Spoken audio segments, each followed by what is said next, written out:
All right, who are Georgia's most underrated commitments in the 2024 class? There's a lot of them. Obviously, Georgia has the #1 recruiting class in the country right now, but there are several guys that I think could see their ranking increase by the time those final rankings come out, I guess, in a couple months, whenever these outlets put out their final rankings. But there are several guys that I think should be ranked higher, and I'm going to break all of that down in this video. Now, of course, most of their commitments are inside the top 100, right? There are 5 stars, mid-the-road 4 stars, high 4 stars, but there are several 3 stars I'm going to talk about right now who I think are better than their ranking. And the first guy that comes to mind is Sekovie White. He's a wide receiver out of Cass High School. The only reason this kid has 3 stars next to his name is because of his size. He is 5'8", 175, but I'm telling you right now, this kid's a playmaker, and he deserves to have 4 stars by his name. All he does is make plays. He's a vertical threat. He's a threat to make plays in the screen game, short passing game, whatever. This kid, when he's got the ball in his hands, could score on any particular play. I've seen it in person. Saw him play against Cartersville. He was very, very good. He was the best player on the field, and it was easy to see. And I know a lot of guys who cover Georgia just like I do, who do it for other outlets, of course. They all think the same. If you ask anyone who has covered Sekovie White, they'll tell you there's no way this kid should be a 3-star. He's a playmaker. He can leap into the air and catch the ball. The body control, the ball skills, the burst, the ability to create separation. That's the one thing I look for in a receiver. Can you get open? Can you put your foot in the ground, change directions? If the guy's on top of you, can you just make one move and boom, you got 5 yards of separation, catch the ball, take off down the field.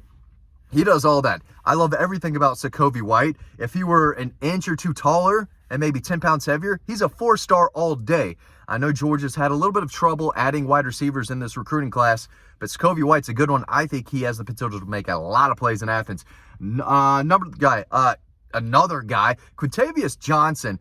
He's a guy that I saw when the season first started. He plays down in Mays. He's a 3-star kid. I think he's the number 37 defensive lineman in the country, number 393 nationally.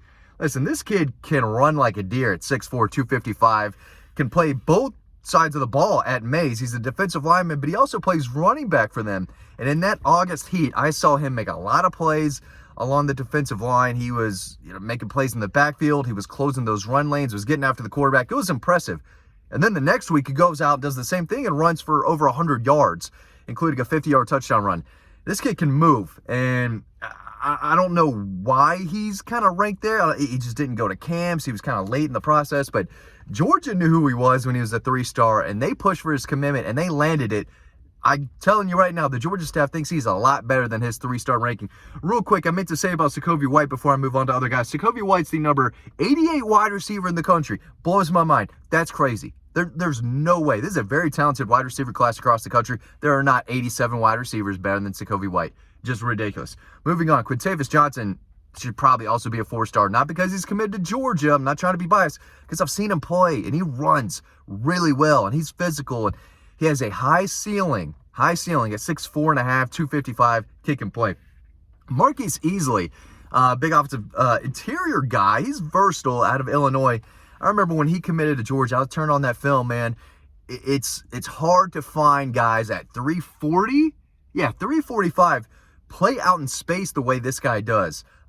When he's pulling in the run game and he tries to find a linebacker, he can get there and just eliminate them from the play, just blow them away.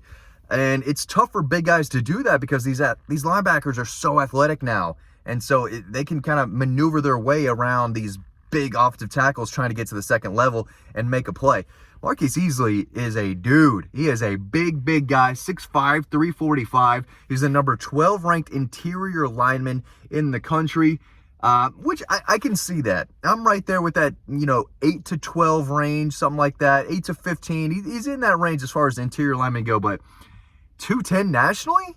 I think he could see his ranking increase. Real quick, I got to do the video in the car again. I know the sound quality is not great. I apologize. I wish it were better.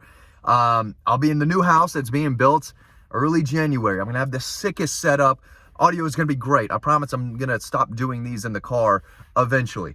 But right now, we got to move on. So apologize for the sound. Marcus Harrison, is a guy on Georgia's lower end of the commitment list. A lot of Georgia fans still don't know much about him.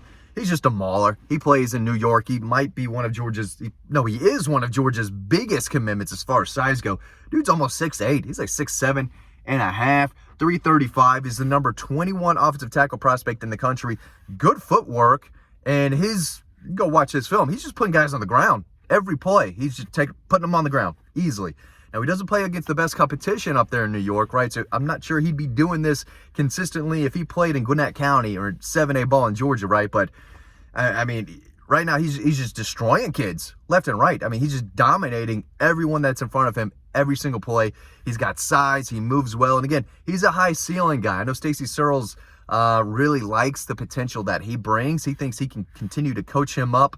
This is all about, cleaning up the fundamentals and the technique and, getting rid of some bad habits that he may have and him getting adjusted to this level of ball. It's going to be a big change from playing high school football in New York to practicing against, some elite edge defenders and defensive linemen in practice when he gets to Athens. So there's going to be a big learning curve, but Marcus Harrison, I definitely think, is better than the number 337 prospect in the country.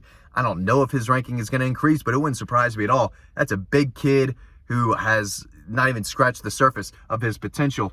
Andre Evans, Georgia's newest commitment, 4-star cornerback from Nashville, Tennessee. He's ranked as the number 17 cornerback prospect in the country, which caught my attention because when I turn on the film, I see a kid who can do anything. He's got size 6'1 and a half, 185, plenty big for a quarterback, so he checks the size box. He's got length, which you have to have if you want to play a Georgia at cornerback. Check that box.